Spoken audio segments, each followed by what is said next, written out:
অরাজনৈতিক আন্দোলন হিজবুত তৌহিদ কর্তৃক সরকারের নিকট দাখিলকৃত সংবিধান ও রাষ্ট্র সংস্কারের বিষয়ে সংবাদ সম্মেলন অনুষ্ঠিত হয়েছে।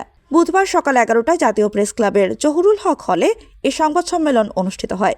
সংবিধান সংস্কার কমিশন সহ বেশ কয়েকটি কমিশন চূড়ান্ত খসড়া যখন অন্তর্বর্তীকালীন সরকারের নিকট জমা দিচ্ছিল, ঠিক ওই সময়ই জাতীয় প্রেস ক্লাবে এই সংবাদ সম্মেলনের আয়োজন করে হিজবুত তৌহিদ। এর আগে গত 24শে ডিসেম্বর জাতীয় সংসদে সংবিধান সংস্কার কমিশনের কার্যালয়ে একটি লিখিত প্রস্তাবনা দাখিল করে হিজবুত তৌহিদ। এই প্রস্তাবনায় 49টি বিষয়ের উপর বিস্তারিত সুপারিশ উপস্থাপন করেন হিজবুত তৌহিদের মুখপাত্র মোহাম্মদ মশিউর রহমানের নেতৃত্বাধীন 7 সদস্যের একটি প্রতিনিধি দল।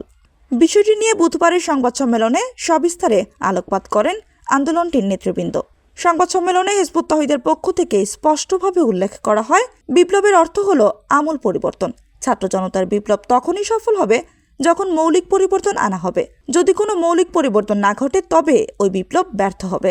হিজবুত তৌহিদ প্রস্তাব করছে, একমাত্র আল্লাহর দেয়া জীবন ব্যবস্থা প্রবর্তন করলেই বিপ্লবের প্রকৃত সুফল অর্জিত হবে। শুধু কাঠামোগত বা আংশিক সংস্কার করে কোনো কার্যকর ফল পাওয়া যাবে না, বরং রাষ্ট্র ব্যবস্থার আমূল পরিবর্তন অপরিহার্য। এটাই ছিল ছাত্র জনতার গণঅভ্যুত্থানের প্রধান দাবি, যাকে তারা জুলাই বিপ্লবের ঘোষণা বলে অভিহিত করেছেন। আমরা জানি বিপ্লব মানেই হলো পুরোপুরি আমূল পরিবর্তন। আমাদের প্রস্তাবে স্পষ্ট করা হয়েছে যে বর্তমানে কার্যকর রাষ্ট্র কাঠামো ও ঔপনিবেশিক যুগের ভিত্তিতে গড়ে উঠেছে, যেখানে মানুষের তৈরি বিধিবিধানের মাধ্যমে রাষ্ট্র পরিচালিত হচ্ছে। আমাদের সুপারিশ হলো, রাষ্ট্রের সংবিধানের ভিত্তি হতে হবে আল্লাহর প্রদত্ত বিধান। আল্লাহর দেওয়া নির্দেশনাকে ভিত্তি করেই অন্যান্য আইন ও বিধি প্রণয়ন করতে হবে। চলমান জীবন ব্যবস্থার যে বিধান কোরআনের সঙ্গে সঙ্গতিপূর্ণ, সেগুলো রাখা হবে। আমাদের দ্বিতীয় প্রস্তাবনা হলো, বিচার বিভাগে আল্লাহর নাজিলকৃত বিধান অনুযায়ী বিচার কার্য পরিচালনা করা। এতে অপরাধী যেই হোক না কেন তার জন্য দৃষ্টান্তমূলক শাস্তি নিশ্চিত করা হবে। এভাবে ন্যায় বিচার প্রতিষ্ঠিত হবে, বিচারের নামে কোনো অবিচার ঘটবে না এবং মামলার জট কমে আসবে। এছাড়া আমাদের প্রস্তাবে প্রাচীন বাংলার প্রচলিত সালিশ ব্যবস্থাকে পুনরায় কার্যকর করার প্রস্তাব দেওয়া হয়েছে। এই ব্যবস্থার মাধ্যমে স্থানীয় পর্যায়ের অনেক বিরোধ দ্রুত ও সহজেই মীমাংসা করা সম্ভব হবে। 3 নম্বরে আমরা বলছি, বিচার বিভাগের ক্ষেত্রে কোনো ধরনের অর্থনৈতিক লেনদেন রাখা চলবে না।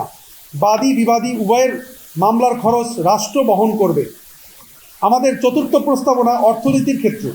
বর্তমানে বিদ্যমান সুদভিত্তিক পুঁজিবাদী অর্থনৈতিক ব্যবস্থার কারণে সমাজে গভীর অর্থনৈতিক বৈষম্য সৃষ্টি হয়েছে।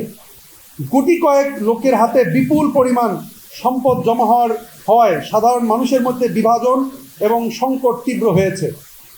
এই ব্যবস্থার ফলে ব্যবসা বাণিজ্য সীমিত সংখ্যক সিন্ডিকেটের হাতে কেন্দ্রীভূত হয়ে পড়েছে, যা দ্রব্যমূল্যের অস্বাভাবিক ঊর্ধ্বগতির জন্য দায়ী। এই পরিস্থিতির জন্য মুক্তির জন্য আমরা সুদমুক্ত অর্থনীতির প্রস্তাবনা দিয়েছি, যেখানে কোনো অবস্থাতেই সুদ থাকবে না, কারণ আল্লাহ তাআলা এটিকে হারাম ঘোষণা করেছেন। আমরা লাভ ক্ষতির ভিত্তিতে ব্যবসা বাণিজ্য পরিচালনার একটি অর্থনৈতিক কাঠামো প্রস্তাব করেছি, যা সমাজে ন্যায়সঙ্গত অর্থনৈতিক ভারসাম্য আনতে সহায়ক হবে।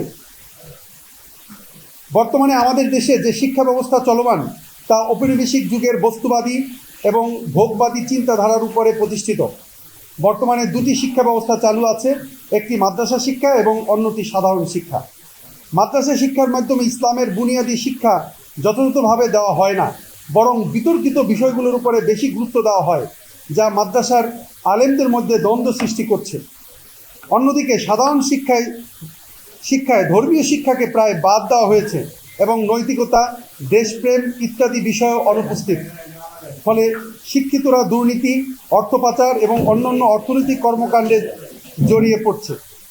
এই সংকট থেকে উত্তরণের জন্য আমরা একমুখী শিক্ষা ব্যবস্থা প্রবর্তনের প্রস্তাব দিয়েছি, যেখানে মাদ্রাসা ও সাধারণ শিক্ষা একত্রিত হয়ে নীতি নৈতিকতা, ধর্মীয় শিক্ষা, বিজ্ঞান ও প্রযুক্তি শিক্ষার সমন্বয়ে এমন একটি ব্যবস্থা গড়ে উঠবে যা দেশপ্রেমিক ও সত্যনিষ্ঠ নাগরিক তৈরি করবে।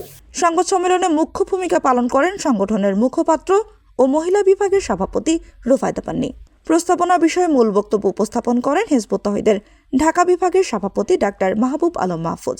সংবাদ সম্মেলনের মূল বক্তব্য শেষে সংস্কার বিষয়ের বিভিন্ন বিষয়ে আলোকপাত করেন হিজবুত তৌহিদের তথ্য সম্পাদক এস এম শামসুল হুদা, সাহিত্য সম্পাদক রিয়াদুল হাসান। এ সময় তারা সাংবাদিকদের বিভিন্ন প্রশ্নের জবাব দেন। অনুষ্ঠান পরিচালনায় ছিলেন ঢাকা বিভাগ হিজবুত তওহীদের সহ সভাপতি আল আমিন সবুজ। আরও উপস্থিত ছিলেন কেন্দ্রীয় রাজনৈতিক যোগাযোগ বিষয়ক সম্পাদক ইলা ইয়াসমিন, ঢাকা বিভাগীয় নারী সম্পাদক তাসলিমা আক্তার প্রমুখ।